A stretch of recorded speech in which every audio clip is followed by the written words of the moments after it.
Kristo Yesu mwanzo alikuwa yuna namna ya Mungu, naye hakuona kule kuwa sawa na Mungu kuwa ni kitu cha kushikamana nacho, bali alijifanya kuwa hana utukufu, akatwaa namna ya mtumwa, akawa ana mfano wa wanadamu. Tena alipoonekana ana umbo kama mwanadamu, alijinyenyekeza akawa mtii hata mauti, naam, mauti ya msalaba.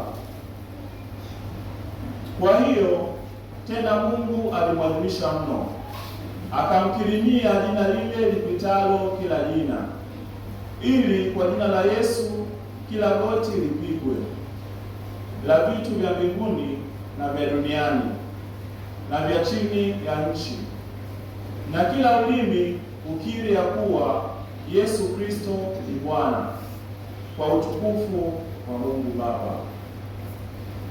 Neno la Bwana.